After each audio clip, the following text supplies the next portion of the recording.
kanisani kwako, kanisa la mtaa. Tamani Mungu akutumie ulete mabadiliko katika kanisa lako la mtaa.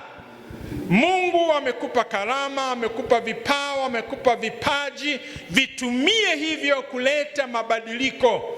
Usitamani kuona kanisa lako la mtaa linabaki bila mabadiliko. Muombe Mungu akutumie ulete mabadiliko katika kanisa lako la nini? La mtaa. Lakini utaendelea pia vile vile kuomba Mungu akutumie kuleta mabadiliko katika kanisa kwa ngazi zozote zile ambazo Mungu atakuinua na kukusaidia wewe katika maisha yako. Eneo la 4, muombe Mungu akusaidie kuleta mabadiliko katika jamii.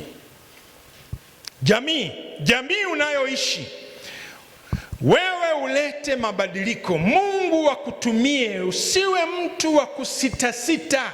Jamii unayoishi, muombe Mungu akusaidie kuleta mabadiliko, na utaona vile ambavyo Mungu ataweza kukusaidia. Eneo la 5, katika taifa lako. Taifa lako.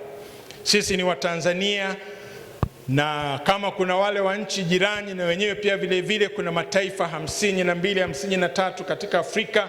Tunatamani kuona kijana analeta mabadiliko katika taifa lake.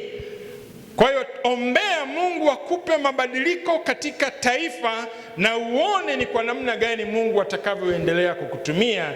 Na eneo la 6, kimataifa sasa, kwa viwango vya kimataifa. Sasa hapa unahitaji kuwa na maono zaidi ya yale ya kawaida, zaidi ya maono ya kuku.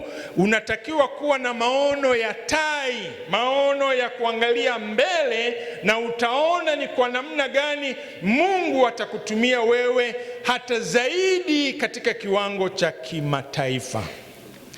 Huo mwaka wa 81, wengine hamjazaliwa, mimi nilianza kumwomba Mungu anitumie kijijini kwetu.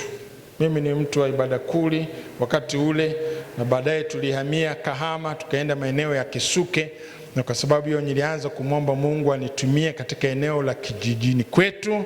Alafu baadaye kumwomba Mungu anitumie katika wilaya yetu, alafu kumwomba Mungu anitumie katika mkoa, alafu Mungu anitumie katika taifa, lakini Mungu anitumie pia vile vile kimataifa. Leo hii miaka 46, ninapotazama nyuma, ninaona Mungu amejibu kila kitu. Hakuna hata kimoja ambacho Mungu hajafanya nini?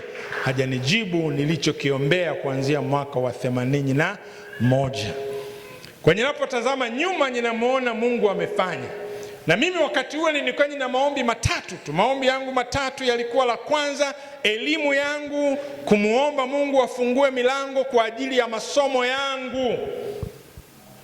Na ndoto yangu mimi mpaka nipate PhD. Kwa hiyo ninaendelea kumwomba Mungu, na ninaamini Mungu atanipatia hiyo. Sawa sawa.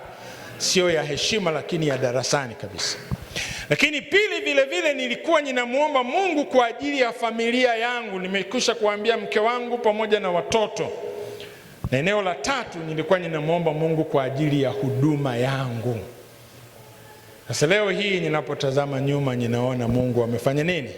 Amejibu. Kijana, utasitasita hata lini? Tusimame sasa tuombe. Sasa tunapohitaji kusimama, tunaomba Mungu wetu aendelee kutusaidia sana sana sana sana.